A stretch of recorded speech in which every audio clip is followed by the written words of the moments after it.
Good morning, everyone. This is the review questions for licensure examination, area capture fisheries, topic fish biology for week 1. Let's proceed. Number 1. Tail type of Chanos is A. Fork, B. Rounded, C. Truncate, D. Lunate. The answer is fork. Chanos caudal fin is large and deeply forked with large scale flaps at base in adults. And these are the tails of fishes, and there are some common names. A blank is a group of fishes who have shared a particular event together during a particular time span. A. Cohort, B. Pod, C. Metapopulation, D. Population. The answer is A. Cohort. A cohort or annual class or a generation is a group of individuals born in the same spawning season. For example, with the egg phase, the phases that follow will be larvae, juvenile, and adult. The number of individuals that arrive in the fishing area for the fish first stem is called recruitment to the exploitable phase. These individuals grow, spawn, and die. After the first spawning, the individuals of the cohort are called adults, and in general, they will spawn again every year, generating new cohorts. Number 3. Fish species that use their own luciferase system to produce light. A. Bioluminescence, B. Bioluminescence light, C. Intrinsic bioluminescence, or D. Extrinsic bioluminescence. Fish species with intrinsic luminescence use their own luciferase system to produce light. Examples of it are the dragonfishes, which can emit blue-greenish light and produce long, wavelength red light.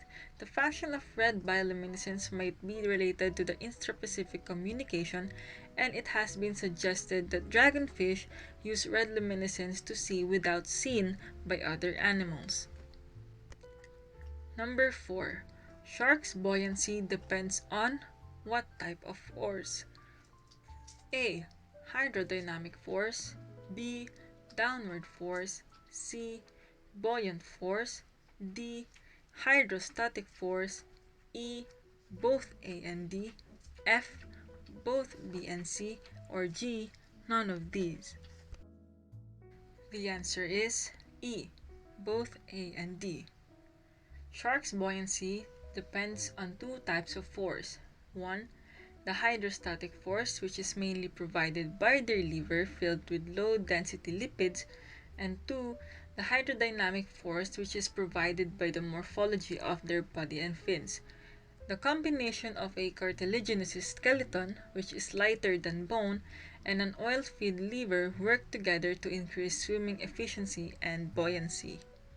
5. Jawless fishes belong to the class blank. A. Chondrichthyes, B. Gnathostomata, C. Agnatha, or D. Ostichthyes. The answer is C. Agnatha.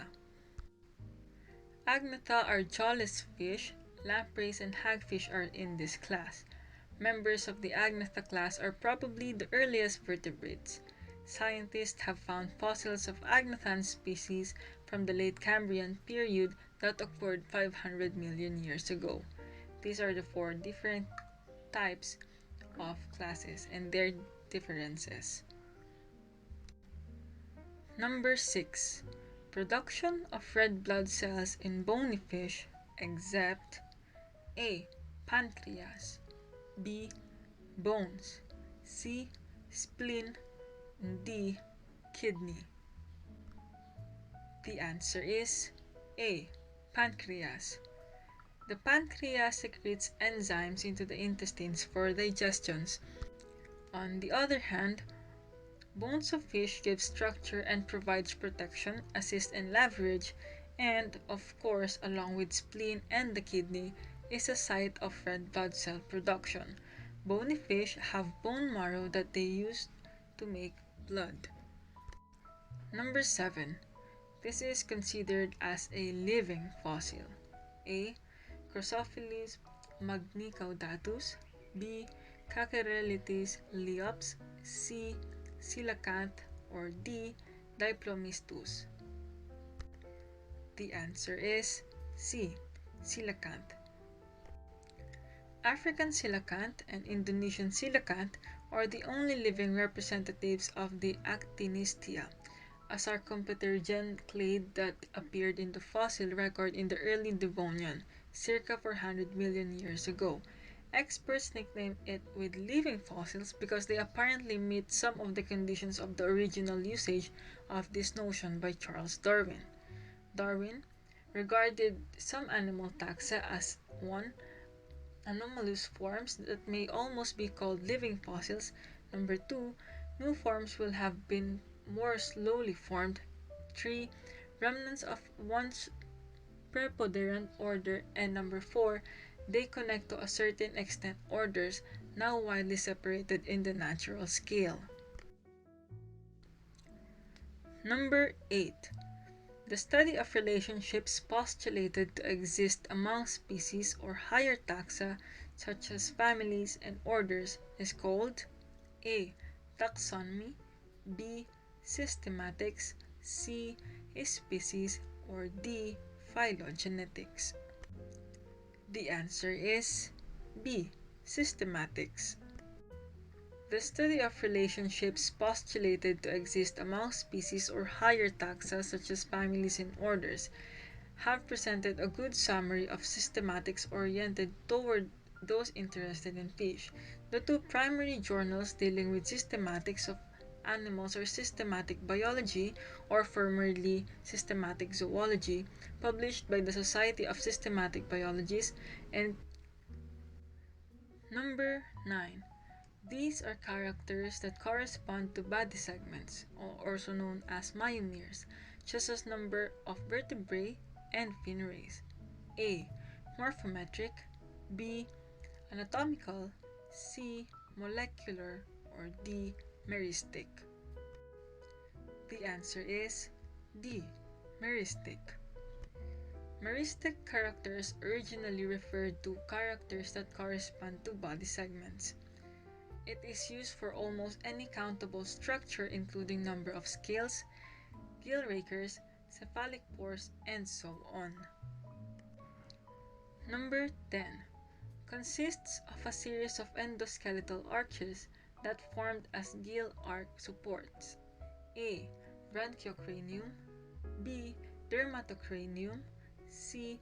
Chondrocranium, or D. Neurocranium. And the answer is A. Branchiocranium. Branchiocranium, or visceral cranium, consists of a series of endoskeletal arches that formed as a gill arch supports. It is also known as the splantocranium derived from splanchnic mesoderm. The circumorbital, opercular, and the branchiostegal bones overlie the branchiocranium, which adjoin the neurocranium and pectoral girdle. These are the differences of branchiocranium, neurocranium, and chondrocranium along with dermatocranium. Number 11. Scales that were present in fossil coelacanths and fossil lungfishes. A. Ganoid, B. Ctenoid, C. Placoid, or D. Cosmoid. The answer is D. Cosmoid. Cosmoid scales were present in fossil coelacanths and fossil lungfishes. The scales of recent lungfishes are highly modified by loss of dentin layer. It is similar to placoid cells and probably arose from the fusion of placoid cells. It is composed of two basal layers of bones, isopodine, which is the basal layer of the dense lamellar bone, and cancellous, or spongy bone, which is supplied with canals for blood vessels. Over the bone layers is a layer of cosmin, a non-cellular dentin-like substance. Over the growth of cosmoid layer is a thin superficial layer of vitrodentin. Growth is by addition of new lamellar bone underneath not over the upper surface. And these are the differences of the scales. Number 12 involves the detection of the water movement. A. Electroreception, B. Chemoreception, C. Mechanoreception, or D. Magnetic reception. The answer is C. Mechanoreception. Mechanoreception among fishes involves the detection of the movement of the water. Fishes have two major mechanosensory systems. Number one is the lateral line system, which detects disturbances in the water, thereby helping a fish detect currents, capture prey, maintain position in a school, and avoid obstacles and predators. Whereas number two, inner ear is responsible for fish equilibrium and balance as well as hearing. Further, chemoreception involves both smell and taste distinction, clear in terrestrial but not so distinct in water. On the other hand, electroreception, like sharks, can detect fish through electricity. Apart from that, magnetic reception, on the other hand, is a few highly migratory finned fishes can detect Earth strength magnetic fields. As of now, there were no specific mechanisms of how the magnetic reception works. Let's proceed. Number 13. Fishes that maintain elevated swimming muscle temperatures. A. Euthermic, B. Heterothermic, C. Endothermic, or D. Stenothermic. And the answer is B. Heterothermic. Heterothermic fishes maintain elevated swimming muscle temperature, include some of the tunas, swordfish, and sharks. Their internal temperatures often are warmer than the surrounding water and remain fairly stable even as the fishes move from warm surface waters to colder deep water. Number 14. The Ludong or Lobed River mullet is a freshwater mullet. It is the most expensive fish in the country and is also known as the president's fish. A. Mogilcephalus, B. Cestreus plicatilis, C. Mullus surmuletus, or D. Mullus barbatus. And the answer is B. Cestreus plicatilis. Ludong is an indigenous freshwater mullet fish that thrives in the headwaters of Cagayan River and Bantay Abra of the Abra River system in the provinces of Ilocos Sur and Abra in island of Luzon, northern Philippines, which having a cultural and culinary value among Germans due to its distinctive taste. It is considered as an annual gift of the river goddess to the Ibanags, the people by the banks of the Banag or Cagayan River, and a cultural icon in the Cagayanos. Number 14. A species of marine catfish endemic to the island of Luzon, Philippines, and commonly known as the Manila sea catfish or kanduli. And the answer is C. Arius manilensis. Arius manilensis, commonly known as the Manila Sea catfish, is an endemic marine fish found off the coast of Luzon Island in the Philippines. The species' habitual range extends from Manila, Laguna, Bataan, Rizal, and Cavite, and the Laguna de Bay and Pasig River. It prefers to live in the brackish marine and fresh waters and also bentopelagic habitats. Number 16. Respiration for many larval fishes across the body surface. A. Gill, B. Lung, C. Cutaneous, or D. All of the above. And the answer is C. Cutaneous. Cutaneous respiration is the only source of oxygen for many larval fishes across the body surface. Many developing fishes breathe exclusively through their skin prior to gill development. Number 17. This provides enough lift for neutral buoyancy of fish. A. Gill, B. Swim bladder, C. Lung, or D. None of the above. And the answer is B. Swim bladder. Fish swim bladders obey Boyle's law, nearly perfectly changing volume in proportion to the ambient pressure, but often retaining a slight positive internal pressure. To be at neutral buoyancy, freshwater fish need a swim bladder occupying about 7% of the body volume, while marine fish in denser seawater need a swim bladder occupying 5% of the body volume. By no means do all fish keep their swim bladders at a volume to make them neutrally buoyant.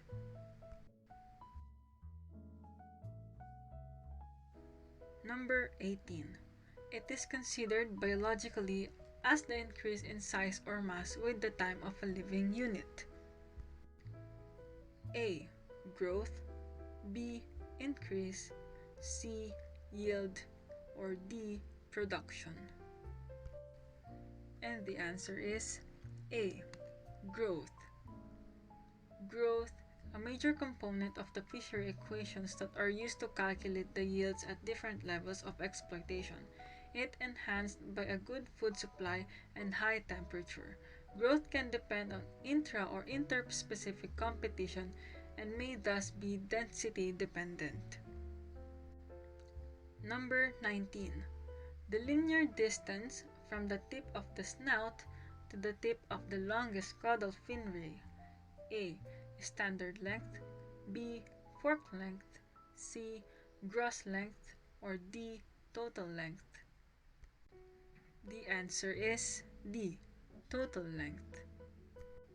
The length of a fish is often used for a fish population assessments and consequently are often used in recreational fishing regulations.